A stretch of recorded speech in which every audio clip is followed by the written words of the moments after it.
आज की इस वीडियो में मैं आपके साथ रियली में एक 1000x पोटेंशियल कॉइन जो है यहाँ पर शेयर करूंगा। जी हाँ फ्रेंड्स, जिसका प्राइस यहाँ पर आप देख सकते हैं $0.018 के ऊपर ट्रेड करा है। ठीक है, लेकिन इस कॉइन में इतना पोटेंशियल है कि ये कॉइन आपको यहाँ से $1, $10 और मे बी $50 तक जो है वो जाता हुआ दिखाई दे सकता है। ठीक है, क्या इसके पीछे ऐसी रीजन है जिसकी वजह से रिसेंटली मैंने भी इसको लॉन्ग टर्म के लिए जो है वो बाय किया है और मैं मजीद भी इसको बाय करने वाला हूँ। और क्यों ये कॉइन जो है वो 1000x तक का जो है वो रिटर्न दे सकता है हमें नेक्स्ट बुल रन में। ठीक है, तो सब कुछ मैं आपको इसका डिटेल से बताऊंगा। आपने जस्ट वीडियो को जो है वो लाइक करना है। फिर इस वीडियो के एंड पे मैं आपको अपनी भी बाइंग्स दिखाऊंगा, लेकिन सबसे पहले मैं आपको बता दूं कि बैंक की जो है यहाँ पर इसका नाम है BNQI। QI जो यहाँ पर इसका सिंबल है 452 नंबर की जो है यहाँ पर करंट कॉइन की को इसकी रैंकिंग है। ठीक है, प्राइस मैंने आपको ऑलरेडी इसका बता दिया है। और यहाँ पर देखें, 1 ईयर में 138% जो यहाँ पर इसका प्राइस जो है वो पंप हुआ है, लेकिन अगर 30 दिन की बात की जाए तो 28% इसका प्राइस डंप हुआ है। अगर करंट मार्केट कैप अभी इसका आप देखें नियरली $80 मिलियन का जो है वो मार्केट कैप है। ठीक है, अभी इसका मार्केट कैप बहुत ही लो है, बहुत ही लो है। इवन जो डोज और मार्स या फिर बेबी डोज कॉइन जैसे मीम कॉइन है उनका मार्केट कैप भी इससे ज्यादा है। ठीक है, लेकिन ये जो है एक रियली में यूज केस और बहुत ही कमाल का जो है वो टोकन है। $7.2 बिलियन का यहाँ पर जो है इसका टोटल सप्लाई रहने वाला है। सर्कुलेशन में 4.2 जो है वो आ चुका है, तो पीछे सप्लाई बहुत ही कम बचता है।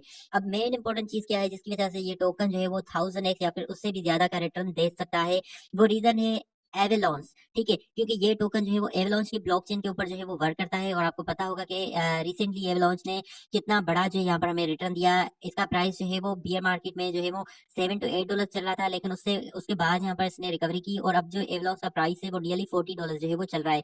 अब एवेलॉन्च की जो ब्लॉकचेन है तो वो समझ लें कि इथेरियम की तरह का ही जो है वो ब्लॉकचेन है। रिसेंटली इसके ऊपर जो है एक मीम कॉइन लॉन्च हुआ था, कूक कॉइन। तो कूक ने बहुत बड़ा जो है लोगों को रिटर्न दिया, जिसकी वजह से इन्वेस्टर्स का ध्यान जो है वो वापस से इसके मेन कॉइन जो है ना एवलॉन्स के ऊपर पड़ा। अब आपको पता होना चाहिए जिस तरह से इथेरियम जो है एक जो है ना टोकन है, सॉरी कॉइन है, तो इथेरियम के इकोसिस्टम के बहुत सारे जो है वो कॉइन है जो कि इथेरियम को जो है वो हेल्प करते हैं अपना इकोसिस्टम डेवलप करने में। ठीक है, तो वहां पर काफी सारे कॉइन्स हैं जो कि कोई इथेरियम की NFT के हवाले से इकोसिस्टम में काम करता है, कोई इथेरियम का जो है वो समझ लें कि स्टेकिंग वगैरह ऐसा कुछ। लेकिन एवलोस के ऊपर ये सारे के सारे काम जो है वो एक ही बैंड की करता है। ठीक है, तो इसका यूज केस जो है वो बहुत बड़ा यूज केस है बैंकी का। अगर मैं आपको यहाँ पर डिटेल से इसका एक एक जो है ना यूज केस बताऊं तो ये वीडियो जो है समझ लें कि 1-2 घंटे की हो जाएगी। ठीक है, लेकिन शॉर्ट में ही आपको बता रहा हूँ कि एथेरियम के इकोसिस्टम में तकरीबन समझ लें कि 15 से 20 जो है वो स्ट्रॉन्ग ऐसे जो है ना कॉइन्स हैं जो कि उसके इकोसिस्टम के लिए काम करते हैं। लेकिन एवलॉन्स के ऊपर जो सबसे ज्यादा काम करता है एवलॉन्स के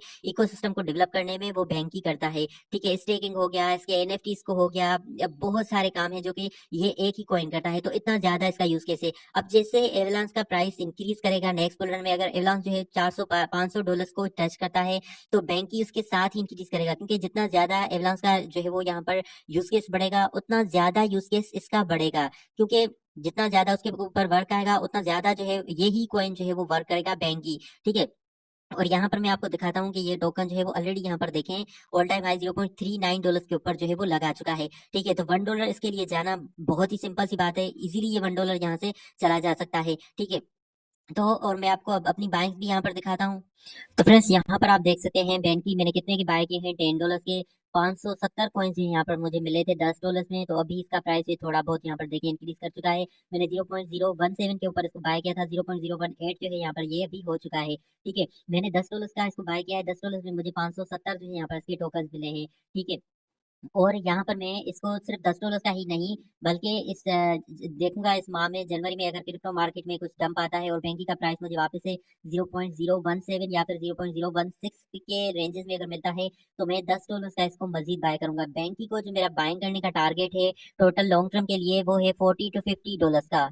यहाँ पर मैं दिखाऊं, अगर हम जो है ना अभी $50 की बैंक की बाय करते हैं तो हमें 2600 बैंक की कॉइन्स मिलेंगे, 2600। ठीक है, $50 में। फिर अगर हम इसको सिर्फ जो है ना $1 पे अगर सेल करें, ठीक है यहाँ पर देखें $1 पे हम सेल करते हैं तो $2700 ये हमारे बन जाएंगे। अगर बैंक की यहाँ से $10 चला जाता है तो हमारे $50 कितने बन जाएंगे, यहाँ पर देखें $26,701।